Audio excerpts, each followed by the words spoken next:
పాపం అనేది అసలు ఎలాగది ఆ జీతం మన దగ్గర తెస్తుంది. అది ఎలా ఉంటుందో కూడా చూద్దాం మనం. చూడండి, అక్కడ యాకోబు పత్రిక 1వ అధ్యాయం 15వ వచనం చూడండి. యాకోబు పత్రిక 1వ అధ్యాయము 15వ వచనం చూద్దాం. ఇక్కడ ఏమంటాడంటే, దురాశ గర్భము ధరించి పాపము కనగా పాపము పరిపక్వమై మరణము కనును. ప్రతివానికి కూడా దురాశ. ఒక ఇల్లు ఉంటే చాలదు, ఒక బైక్ ఉంటే చాలదు, ఒక టీవీ ఉంటే చాలదు, ఫోన్ ఉంటే చాలదు. ఏముండాలి? పక్కింటి వాళ్ళకు ఉన్నాయనుకోండి, వాళ్ళు ఏదో కష్టపడుతున్నారు, సంపాదించుకున్నారు, జీతం వస్తుంటే అప్పుడుకుంటున్నారు. నీ ఇంట్లో ఒకరి జీతం నీకు ఎలా వస్తుంది? కాబట్టి దాన్ని సంపాదించుకోవాలని దొంగతనం చేయాలి, పాపము చేయాలి, వ్యభిచారం చేయాలి. మీకు నవ్వు వస్తుంది మాటలు వింటే. ఏమండి? నీతిమాలిన పనులయ్యి. ఏం పనులయ్యి? నీతిమాలిన పనులు. ఎందుకంటే వాక్యం తెలియని వారు చేసినా దానికి ఒక అర్థం ఉంటుంది. వారి సత్యం అంటే ఏంటో తెలియదు కాబట్టి, మరణం అంటే ఏంటో తెలియదు కాబట్టి, పాపం అంటే తెలియదు కాబట్టి, నా యొక్క నరకాగ్నిలో కాలిపోయే పరిస్థితి కూడా తెలియదు కాబట్టి, అనుదిన వాక్యం ఇచ్చిన మనము టేక్ ఇట్ ఈజీగా ఈ మాటలు తీసుకుంటే చాలా భయంకరమైన పరిస్థితి ఎదుర్కోవాల్సి వస్తుంది. పిల్లరా, పాపం ఏమవుతుంది? దురాశ. అసలు పాపం అనేది ఎలా వస్తుందంటే మన హృదయంలోనికి దురాశ. నీకున్నది చాలక, నీకున్న భర్త చాలక, నీకున్న ఆస్తి చాలక, ఇంకా ఎక్కువ సంపాదించాలని, ఇంకా ఎక్కువ సంపాదించాలని ఉన్న డబ్బులు వడ్డీకి ఇచ్చి కొన్నాళ్ళు 6 నెలలు 5 నెలలు వడ్డీ కట్టించుకుని తర్వాత 5 సంవత్సరాలు ఎగ్గొట్టేసి అసలు కూడా పోయిన వాళ్ళు ఉన్నారు. ఉండకపోతుందా లేదా? ఇందాక ఒక ఆయన సాక్ష్యం చెప్పాడు, స్వామి దగ్గరికి వచ్చి ఇలాగని. ఎవరో కూడా నీతిగా లేరండి. ఒక 5 నెలలు 6 నెలలు కడుతున్నారండి వడ్డీ, తర్వాత ఇవ్వట్లేదండి. అడిగితే గొడవకు వస్తున్నారండి, పోలీస్ స్టేషన్ కంప్లైంట్ ఇస్తామని చెప్తున్నారండి. నా మీద తిరిగి ఉన్న డబ్బు అంతా పోగొట్టుకున్నానండి, అందుకే ఇంకెవరికి ఇవ్వదలుచుకోలేదండి అని చెప్తున్నాడు. చూసారా? ఇది దురాశ. నీకున్న డబ్బు నీ దగ్గర ఉంచుకుని ఏదో కొద్ది వ్యాపారం చేసుకుని, పండ్లు అమ్ముకునో, చిన్న కొట్టు పెట్టుకునో, చిన్న వ్యాపారం చేసుకుని దాన్ని డెవలప్ చేసుకోవచ్చు కదా. వడ్డీ ఎందుకు? వడ్డీకి ఎందుకు చెప్పండి? వడ్డీకి ఇచ్చేటప్పుడు వడ్డీ కట్టని ఇవ్వాలా? బ్యాంకులకే కట్టట్లేదు వడ్డీలు, అవునా? బ్యాంకులకి, ప్రభుత్వ సంస్థలకే కట్టట్లేదు, మనుషులకే కడతారు వడ్డీలు.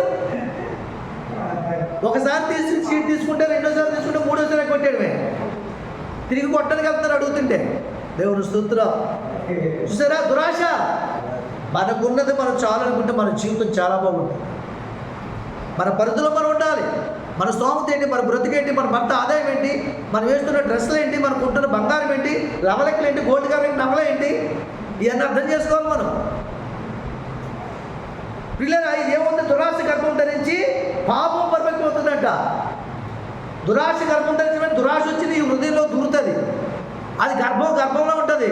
గర్భంలోనూ ఒక స్త్రీ మరి గర్భవతి అయిన తర్వాత ఆ శిశువు అలాగే ఉండిపోతాడా? అలా ఉండడే. ధనియాల గింజంత ఆ యొక్క క్రియ ఒక శిష్యుడిగా పెరిగి ఒక పసిపిల్లవాడిగా బయటకు వస్తూ 9 నెలల తర్వాత పెరుగుతాడే పెరగడా? ఎందుకంటే తింటుంటాడు. ఎందుకంటే ఈ పాపంతో సహవాసం చేసిన వాళ్ళు వాళ్ళ ప్రేమని, వాళ్ళు ఇచ్చే బహుమతుల్ని, వాళ్ళు ఇచ్చే ఈవుల్ని, వాళ్ళ ద్వారా వచ్చే పరిస్థితుల్ని, ఆ నవ్వులని, ఆ కొవ్వులని, ఆ కొవ్వుని అంత అనుభవించి ఏం చేస్తారు? ఈ పాపాన్ని తీసుకుంటారు. లోపల పెరుగుతుందని సంగతి తెలియదు. ఇది ఎవరికైనా కనపడి పిల్ల అనుకుంటుందంటే ఏమవుతుందంట? పాలు తాగుతును. మొదటిసారి తాగింది, ఇంటి యజమానులు లేడు, తాళాలు వేస్తున్నాయి. రెండోసారి తాగింది, ఇంటి యజమానులు లేడు, తాళాలు వేస్తున్నాయి. మూడోసారి తాగింది. ఈ 2 సార్లు తాగిన పాలు పిల్లే తాగుంటుందని చెప్పి అనుకుని వాటేసుకుని కూర్చున్నాడు. ఎక్కడ? తలుపు పక్కనే కర్ర పట్టుకుని. మూడోసారి కూడా బాగా తాగుతుంది. ఇటు అటు చూసింది, ఇటు చూసింది పైకి ఏమైనా ఉందేమని, బావులు పిల్లకలు ఉందేమని, ఏమి కనపడలేదు. నాదే ఛాన్స్. మూడోసారి కూడా నాదే యజమానికి బాగా తాగుతుంది.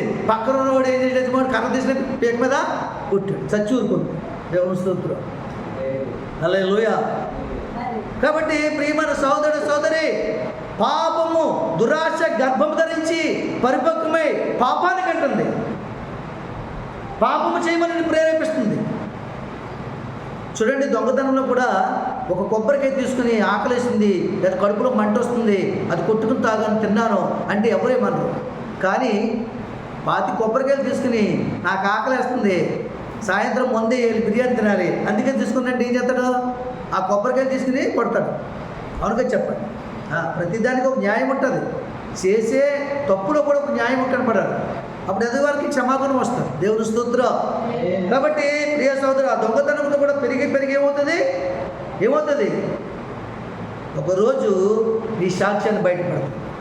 పాపం పరిపక్వమై దురాశ అనేది మనిషిలో దురాశ ఉండకూడదు. ఆశ ఉండొచ్చు. Man is bundle desire. ఆశ జీవి మనిషి కదా.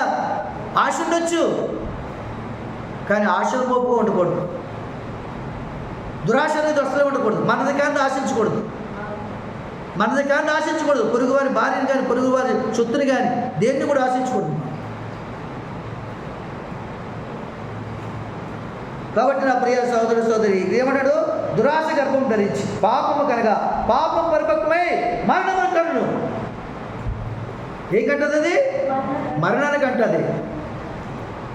చూడండి, ఒకరోజు ఒక వ్యక్తి ఒక చిన్న కొండ శిలను తీసుకెళ్ళి పిల్లని పెంచుకున్నాడు.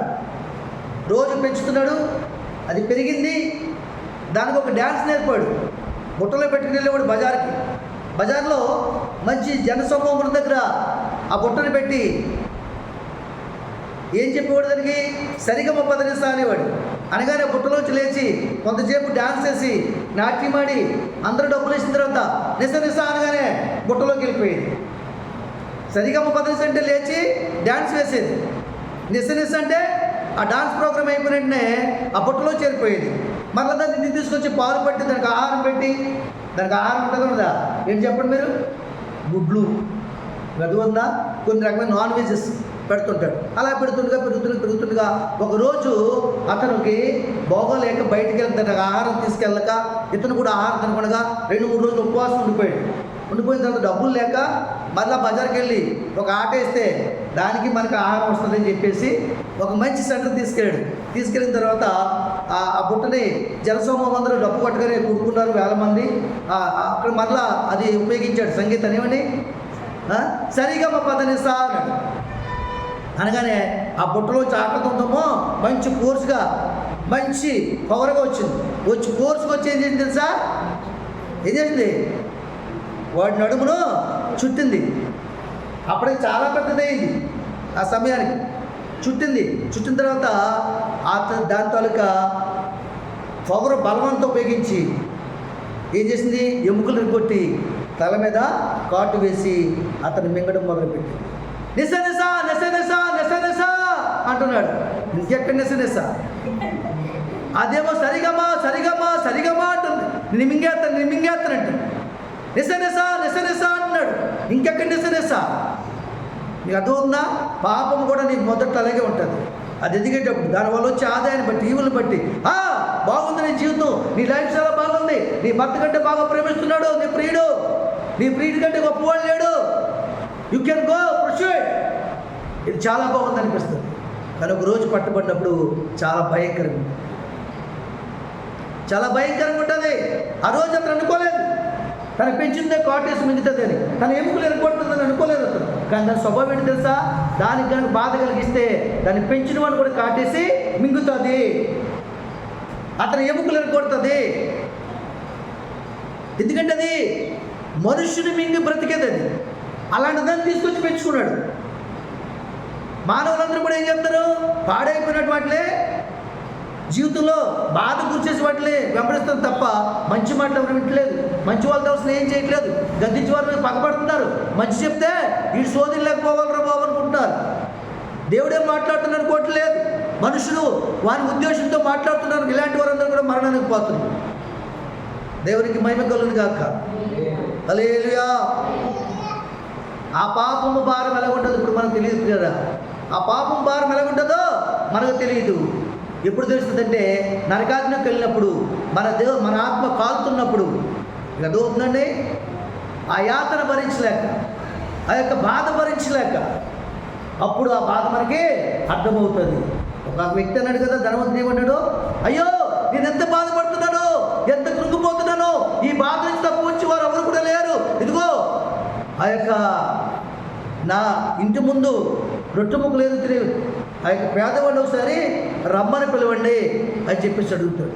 అడిగినప్పుడు ఏమన్నాడు? అతను అబ్రహాము రొమ్మున ఆనుకున్నాడు. పేదవాడైనప్పుడు కూడా పాపం చేయకుండా యథార్థంగా నీలాగా ఆస్తికి, అంతటికి, తిండికి, బట్టకి ఉరిగిపోయి ఈ లోక సంబంధమైన ఆశలకు లోబడిపోయి నీలాగా యాత్రలో పడాడు. కానీ అక్కడ ఉన్నప్పుడు చాలా పేదవాడిగా, యథార్థంగా, లేమిగలవాడిగా, నీ యొక్క బల్ల మెంచబడిన రొట్టె ముక్కలు తిని బ్రతికేవాడుగా, నీ చేత విమర్శింపబడేవాడుగా, అందరి చేత నిందింపబడేవాడుగా ఉన్నాడు. కానీ ఇప్పుడైతే అబ్రహాము రొమ్మున ఆనుకున్నాడు. అక్కడ వారు ఇక్కడికి రారు, ఇక్కడ వారు అక్కడికి రారు. అయితే కనీసం మా అన్నదమ్ములు ఉన్నారు, ముగ్గురు అన్నదమ్ములు ఉన్నారు, నలుగురు అన్నదమ్ములు ఉన్నారు.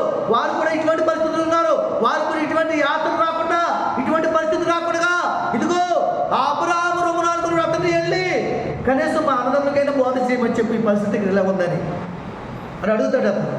అప్పుడు ఏమంటాడైనా? ఇక్కడ వారు అక్కడ రారు, అక్కడ వారు ఇక్కడ. మరి ఎలా తెలుస్తుంది అన్నదమ్ములకి? ఎలా తెలిస్తే ఇగో ఈ లోకంలో, భూలోకంలో నా బోధకులు, సేవకులు అనేక మంది ఉన్నారు, వారితో నేను మాట్లాడతాను, వారి ద్వారా మీ స్వరం వినపడుతుంది.